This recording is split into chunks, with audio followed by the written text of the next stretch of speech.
자, 안녕하세요. 열정이 넘쳐입니다. 자, 오늘 좀 설명드리고 싶은 내용은 이제 모아타운에 대한 내용인데, 자, 모아타운을 그냥 쉽게 설명하면 가로주택 정비사업 구역이 여러 개 이제 모여서 이제 사업을 진행하는 거라고 이제 보면 돼요.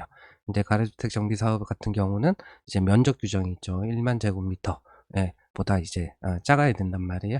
근데 모아타운 같은 경우는 한 개 구역의 면적이 1만이 아니고 2만 제곱미터 이하로 설정을 할 수가 있기 때문에 실제 이제 가로주택 정비 사업보다는 모아타운 내에 있는 구역들이 세대수가 한 2배 정도 또 많이 계획이 됩니다. 그래서 이 강의를 좀 하다 보면은 이제 "땡땡 모아타운 어때요?" 라는 질문을 많이 받거든요. 근데 모아타운 같은 경우도 각 지역별 그 구역별로 이제 사업의 특징이 구역별 특징이 다 다르기 때문에 각 구역별로 다 일일이 좀 따져 봐야 돼요. 근데 최근에 이제 그 모아타운이라는 게 이제 몇 년 전에는 나와 가지고 지금은 이제 사업이 어느 정도 진행이 되면서 지금 모아타운 관리 계획이 나오는 구역들이 많아지고 있거든요. 근데 그런 구역들의 관리 계획을 이제 살펴보면 각 그 모아타운별로 이제 사업성이 어떤지 그런 내용들을 좀 알 수가 있습니다. 그래서 이제 "땡땡 모아타운 투자 어때요?" 라는 질문을 하면 결국엔 이제 답할 수 있는 내용은 구역별로 하나씩 좀 따져봐야 된다. 이렇게 이제 답할 수밖에 없습니다.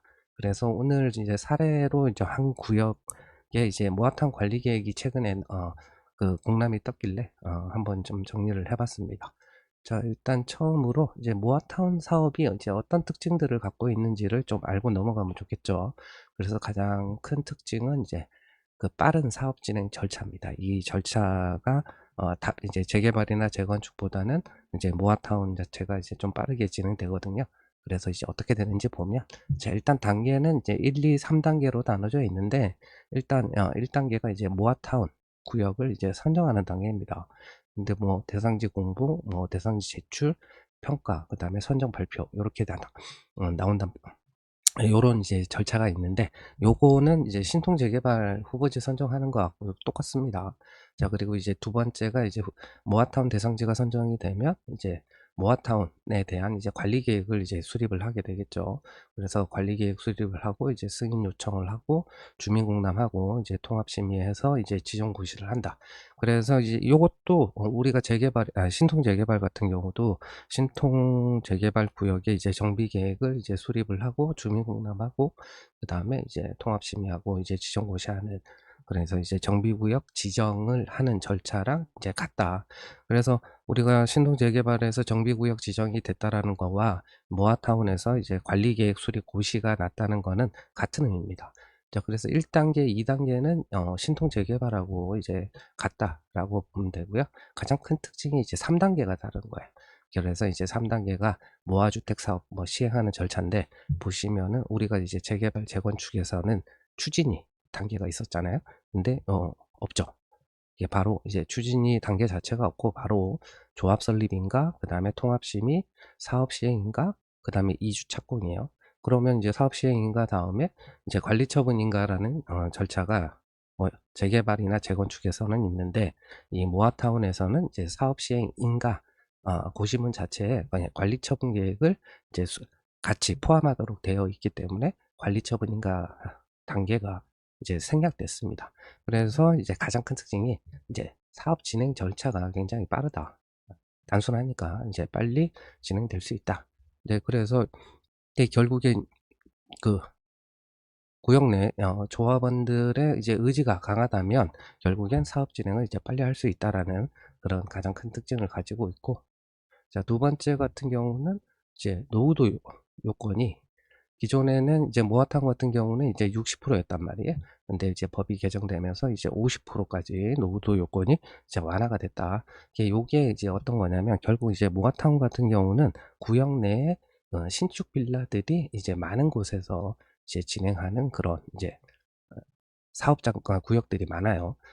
자, 그리고 모아타운 구역의 가장 큰 특징을 보면 이제 노후도 요건이 재개발에 비해서 이제 완화가 됐습니다. 기존의 모아타운 같은 경우도 이제 노후도 요건이 이제 60%였어요. 근데 이게 이제 50%로 완화가 됐습니다. 예, 요렇게 되면 이제 그 모아타운 이제 사업 시행하는 구역 내에 이제 신축 빌라들이 많이 있는 곳도 모아타운을 진행을 할 수가 있기 때문에 요렇게 이제 노후도가 이제 완화가 됐다. 근데 요거를 이제 다른 쪽으로 해석을 해 보면 결국엔 신축 빌라들이 이제 많이 들어가 있다라는 얘기는 그 구역에 이제 이게 빌라들이 많기 때문에 그러니까 결국 이제 토지 등 소유자가 이제 많다는 얘기죠. 그렇게 되면 일반 분양이 이제 적어지게 되고 그만큼 어 조합원들이 내야 되는 이제 분담금은 더 늘어날 수밖에 없는 그런 구조를 가지고 있죠. 그리고 이제 구역 내에 빌라가 많다는 거는 이제 신축 세대수 이제 평형 구성을 보면 이제 굉장히 작은 평형 위주로 이제 구성이 됩니다. 그래서 오늘 사례에서도 이제 보면 알 수가 있는데 대개 우리가 이제 사람들이 선호하는 거는 적어도 이제 전용 5구 이상 뭐 5구, 74, 84 이런 평형을 선호를 하는데 근데 모아타운 내에 이제 관리 계획을 보게 되면 이제 전용 5구 이하인 평형이 뭐 전용 4구, 4나 전용 3구 막 이런 소형 평형으로 구성된 그런 이제 모아타운 구역들이 꽤 있어요. 예, 그런 것들을 좀 잘 파악을 해야 된다. 자, 그리고 이제 모아타운이 진행이 되면 이제 종상향을 해줍니다. 최근에 보면 2종 7층인 구역들을 막 3종으로 종상향을 해서 지금 사업을 진행하는 데들이 꽤 있습니다. 이게 3종으로 이렇게 종상향을 하게 되면 당연히 이게 임대 비율은 이제 높아지게 됩니다. 그리고 이제 각 그 모아타운 내에 이제 그 사업 시행 구역들이 뭐 1구역, 2구역, 3구역 이런 식으로 이제 어 나눠져 있는데 근데 그 구역에 이제 정비 기반 시설 있잖아요. 뭐 주차 그 녹지 공간이나 뭐 공공보행 통로 이런 것들을 이제 통합해서 이제 설치도 할 수 있고 그리고 이제 지하 주차장 같은 경우도 각 구역별로 이제 뚫어 가지고 지하 주차장을 이제 통합으로 이제 설치를 할 수가 있다. 그런 특징이 있고 그다음에 요거 최근에 우리 재개발이나 재건축에서 사업성 보정계수란 걸 이제 적용을 했어요. 그래서 서울시 뭐 재개발이나 재건축 구역 평균 공시지가보다 구역 내의 평균 공시지가가 얼마나 낮은지에 대해서 그 배수를 구하게 됩니다. 그래서 이제 허용 용적률 인센티브가 20%까지 있는데 여기에 그 배수를 이제 2배까지 적용이 가능하도록 해서 허용 용적률 아니 허용 용적률이 20%가 아니고 최대 40%까지 이제 올릴 수 있는 거를 기존에는 이제 모아타운에는 적용을 안 했는데 최근에 이제 사업성 보정 계수를 이제 모아타운에도 적용하도록 어, 되었습니다. 자, 그리고 이제 조합 설립 동의 요건이 가로주택 정비 사업이나 모아타운 같은 경우는 80%로 재개발이 75%잖아요. 그거에 비해서 좀 높았단 말이죠. 근데 이게 이제 75%로 내려가게 됩니다. 이제 시행은 이제 26년 2월에 이제 시행되는 걸로 이제 확정이 되었습니다. 이런 이제 모아타운의 이제 특징들이 있습니다. 그래서 이제 각 구역별로 개별 구역에 모아타운의 이제 관리 계획이 어떻게 이제 수립이 되는지 이런 것들을 같이 살펴보도록 할게요. 자, 오늘 살펴볼 이제 모아타운 구역은 이제 화곡 1동 354번지 일대 모아타운 이제 관리 계획 변경안에 대해서 주민공람이 떴습니다. 그래서 여기가 이제 어디냐면 이제 지하철 5호선 이제 까치산역 왼쪽 편에 여기 화곡 1동 354번지 이렇게 있고 요 밑에 화곡 1동 424번지랑 359번지도 각각의 이제 모아타운 구역이 따로 이제 지정이 돼 있습니다. 그래서 오늘 살펴볼 거는 화곡 1동 354번지입니다.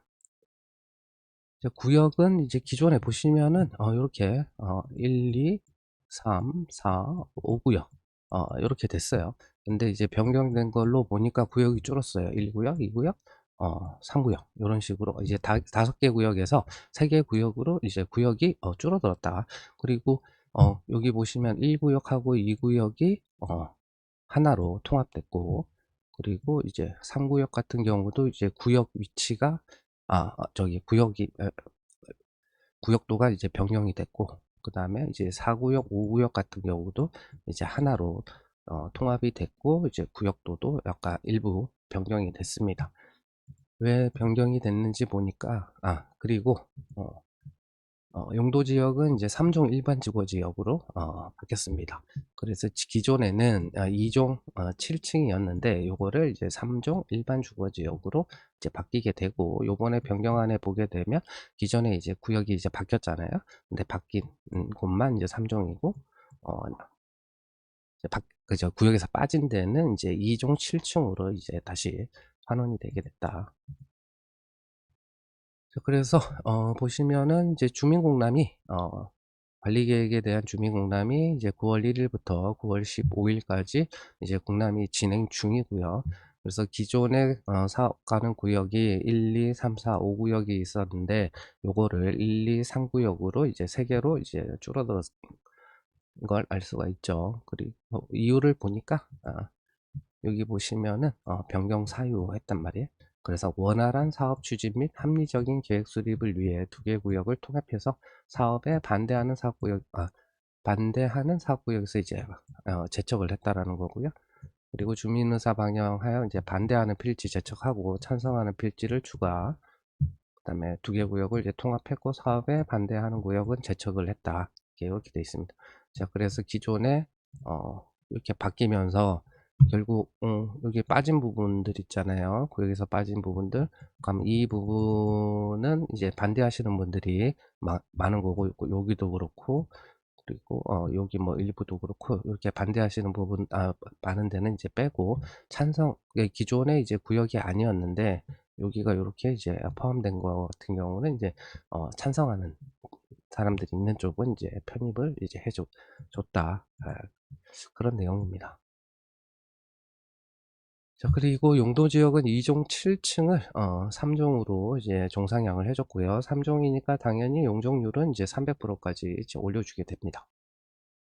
자, 그래서 이제 가는 구역도 이제 5개 구역에서 이제 3개 구역으로 바뀌었고, 그리고 이제 토지 등 소유자도 전체가 이제 1419명이 있고요. 면적도 이제 구역 면적도 기존에 73,744제곱미터에서 이제 59,659제곱미터로 이제 줄었다.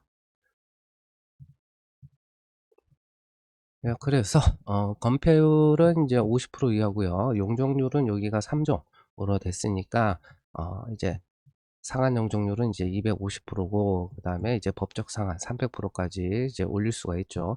그래서 1, 2, 3구역이 여기에 포함이 되고, 그리고 여기가 이제 김포공항 때문에 고도 제한이 적용이 돼요. 그래서 이제 최고 층수는 14층까지 지금 계획되어 있더라고요. 자, 그리고 가장 중요한 거, 세대수 계획안. 그래서 기존에 1구역, 2구역, 3구역 이렇게 돼 있었죠.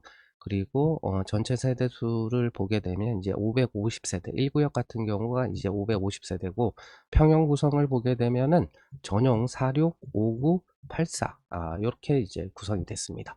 근데 세대수를 보면, 자, 550세대 중에 전용 84는 1구역 같은 경우는 이제 55세대밖에 없어요. 그리고 이제 59가 275세대, 46이 220세대. 그렇다는 얘기는 46이나 59가 거의 대부분을 이제 차지하게 된다. 그리고 임대 아파트도 이제 빠지게 되죠. 임대 아파트가 지금 104, 37 해서 140, 얘가 이제 141세대가 이제 임대 아파트로 이제 빠지게 되는 거고, 토지 등 소유자가 이제 395명이란 말이죠. 근데 임대 아파트를 뺀 이제 분양 세대 수가 409세대예요. 그러니까 일반 분양이 14세대가 나옵니다. 자, 그 얘기는 뭐냐? 이제 토지 등 소유자들은 분양 신청을 하면 결국엔 84, 59, 그 다음에 46 이런 식으로 분양 신청을 하겠죠. 그럼 일반 분양 14개는 결국엔 전용 46만 남을 가능성이 굉장히 높죠. 그래서 자, 1구역만 그런 게 아니고 2구역 같은 경우도 평형 구성은 똑같습니다. 46, 59, 84. 근데 전체 598세대 중에 84는 60개밖에 안 되고요. 그리고 일반 분양은 15세대. 그리고 3구역 같은 경우도 이제 781세대를 짓는데 84가 39개. 그리고 59가 281개, 46이 461개입니다. 그래서 이제 일반 분양은 이제 3개밖에 안 되고요. 그리고 다른 거에 비해 다른 구역들은 1구역이나 2구역들은 46이나 5구의 비율이 거의 얼추 비슷했단 말이죠.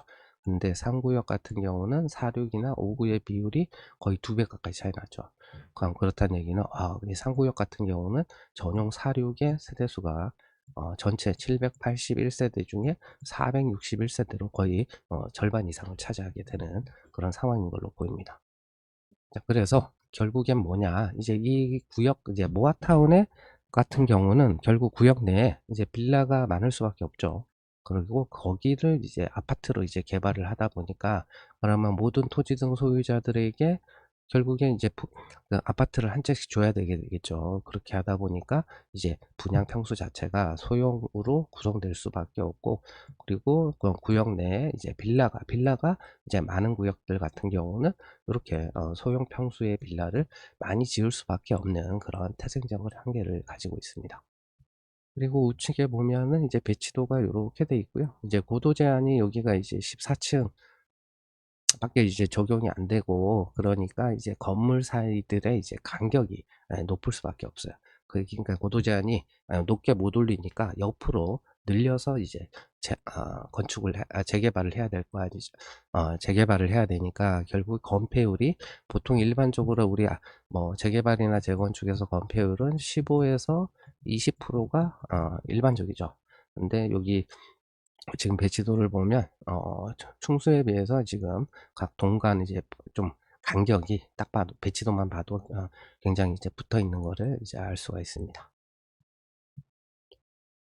자, 그리고 자, 법정 주차 대수를 이제 계산을 한 건데, 평형 구성이 4659 이제 84예요.